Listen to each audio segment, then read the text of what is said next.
मुद्दा यह नहीं है दोस्तों कि यह जंग कौन जीता, ईरान या इसराइल। मुद्दा यह है कि साफ तौर पर अमेरिका के बदले हुए रुख दिखाई दे रहे हैं।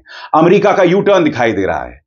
बेंजामिन नेतन्याहू की बौखलाहट दिखाई दे रही है और अब तो वो गिड़गिड़ाने लगे हैं। इस खबर पर गौर कीजिए दोस्तों। उन्होंने अदालत से यह अपील की है कि उनके खिलाफ जो भ्रष्टाचार से जुड़ा मामला चल रहा है उसे मुलतवी कर दिया जाए। सबसे बड़ा प्रश्न, क्या आप जानते हैं कि अपनी जान बचाने के लिए हर बार राष्ट्रवाद की दुहाई देकर, देश की दुहाई देकर, सुरक्षा कारणों से उन्होंने इस अदालती कार्रवाई को मुलतवी किया है। और नेतन्याहू जानते हैं कि अगर उन्हें सजा मिली तो वह उम्र भर के लिए जेल जा सकते हैं।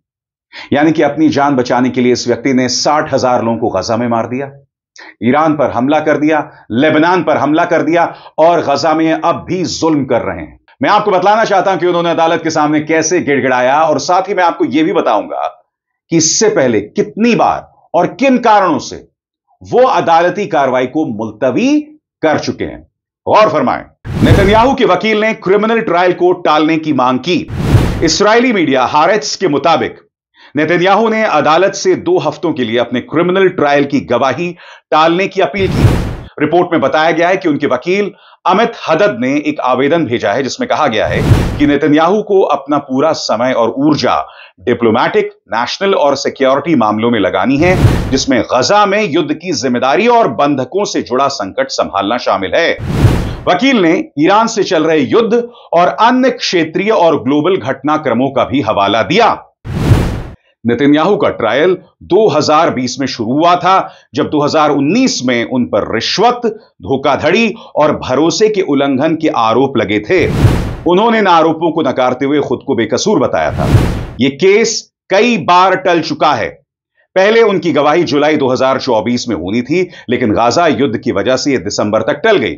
इस्राएली मीडिया के मुताबिक नेतन्याहू के जिरह 3 जून से तेल अवीव की अदालत में शुरू हुई है और इसमें लगभग 1 साल लगने की उम्मीद है। बड़ी बात यह कि 1 साल बाद नेतन्याहू को सजा सुनाई जा सकती है।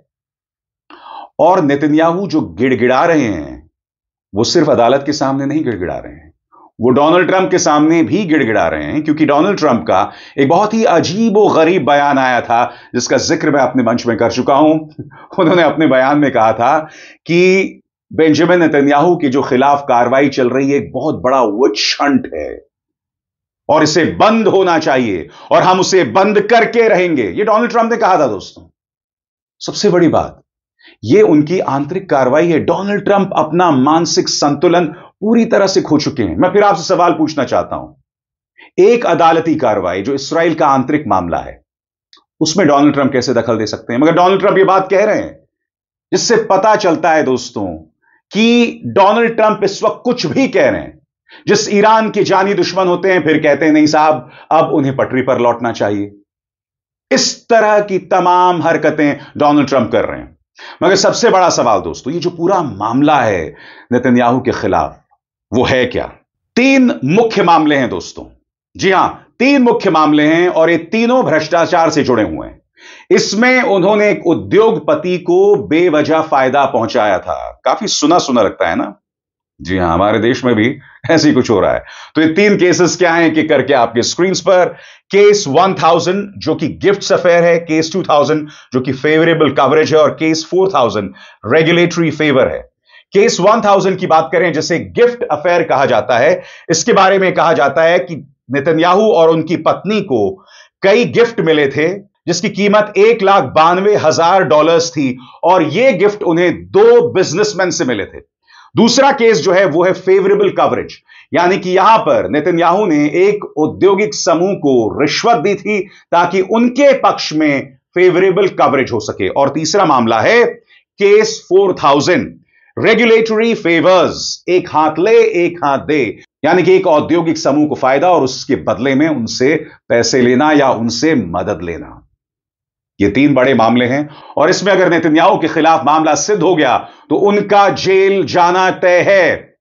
और अपनी जान बचाने के लिए इस व्यक्ति ने गजा में कहर बरपा रखा है, ईरान पर हमला कर दिया, लेबनान पर हमला कर दिया और यह व्यक्ति यहां रुकने नहीं वाला है। सोच के भी सेरन पैदा होती है कि बेंजामिन नेतन्याहू आने वाले दिनों में क्या क्या करने वाले हैं। और सबसे बड़ी बात, अपनी जान बचाने के लिए पिछले 5 सालों में कई बार नेतन्याहू इस मामले को स्थगित कर चुके हैं, मुलतवी कर चुके हैं। और इसकी जानकारी मैं अब आपके सामने पेश करने वाला हूं, जिसके एक एक शब्द पर आपको गौर करने की जरूरत है। गौर किया जाए। प्रारंभिक सुनवाई के बाद अधिकांश सुनवाइयों में ना आए।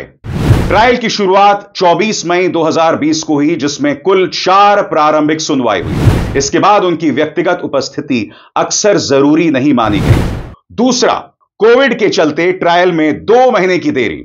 9 मार्च 2020 को 45 दिन की देरी के लिए आवेदन किया गया, जिसे अस्वीकृत कर दिया गया।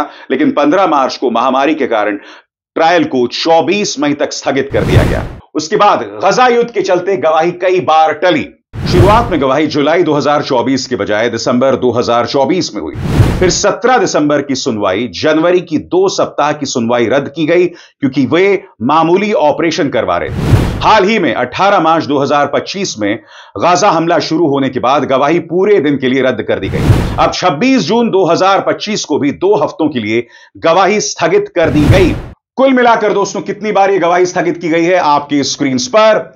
2020 में कोविड की वजह से, 2024 में सर्जरी और गजा युद्ध करीब 3 बार स्थगन, 2025 में मार्च में फिर से एक पूरे दिन की सुनवाई स्थगित, 2025 जून में हाल के 2 हफ्ते का स्थगन। कुल मिलाकर कम से कम 7 से 8 बार बेंजामिन नेतन्याहू इस सुनवाई को स्थगित कर चुके हैं। सीधी सी बात है, एक मामला अपनी तरफ चल रहा है और दूसरा मामला अपनी तरफ। पूरी दुनिया में आज की तारीख में बेंजामिन नेतन्याहू की वजह से इस्राइल अलग थलग पड़ गया है। मगर यह व्यक्ति अपनी जान बचाने के लिए इस मामले को घसीटे जा रहा है। मगर इस वजह से गजा में हजारों लोग मारे गए, औरतें बच्चे मारे गए। ईरान पर हमला हुआ, कम से कम 650 लोग मारे गए। लेबनान में हमला किया, वहां पर भी बड़ी तादाद में लोगों को मारा गया, सिर्फ इसलिए कि इनके खिलाफ भ्रष्टाचार की कार्रवाई शुरू ना हो सके। और अब वो एक बार फिर गिड़गिड़ा रहे हैं। अभिसार शर्मा को दीजिए इजाजत। नमस्कार।